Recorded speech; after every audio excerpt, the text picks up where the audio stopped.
Hey everyone, this is Kevin T. Rodriguez, film critic of iCritic.net. Thank you so much for spending a few minutes of your time here with me at my media channel. And today we are going to be unboxing and looking over Poor Things on Blu-ray.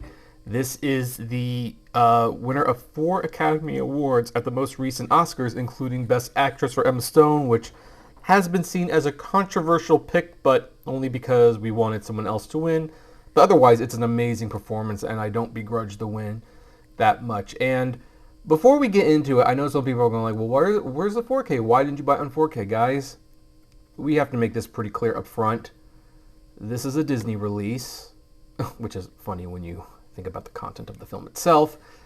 And we're lucky to get a physical release at all. If you're waiting for a 4K release, look, you're welcome to wait. I don't think we're going to get it. And if you really want the movie on physical media, you should really buy this one because this is probably about as good as it's going to get. But that being said, I do want to start by stating how much I really, really love this artwork. They're pretty much using a variation of the theatrical poster, and it's not a photo. If you pull closer, it's a painting, and I love the fact that it's a painting. Here's a lot of the other characters in the movie, and coming out of her chest, which, probably symbolizes the emotional attachment to some of these people. It highlights the festivals.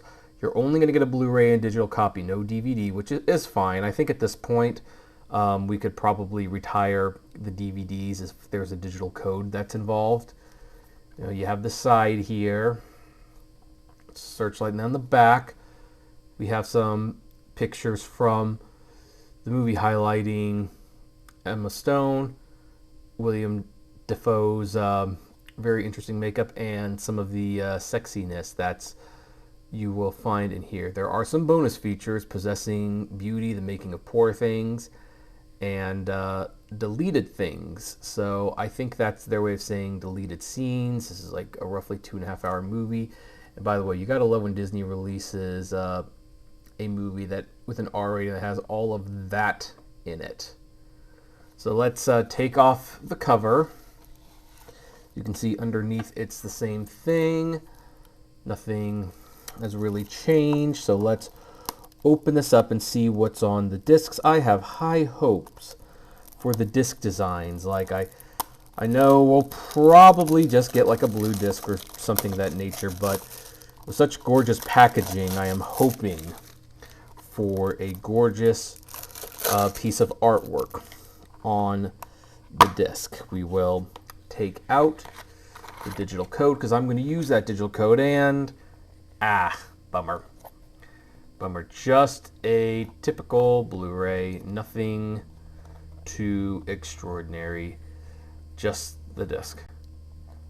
But hey, it has Dolby Audio, and look, it's basically region free, so that's nice. All right, well, there was a brief bit of hope for that one, but was not to be. But again, we're not going to poo-poo this release. I am happy that we are getting this release at all. This is a great movie, and it'll look fine on Blu-ray. So I would like to know, have you seen this, and are you going to get this movie on disc, or are you going to stream it on Disney Plus? Yeah, this is available on Disney Plus if you have the Hulu plan. That's very interesting. That's all I'm going to say about that. So anyway, would love to know about all this. So comment below, like, favorite, share, subscribe, and enjoy your day at the movie. Take care.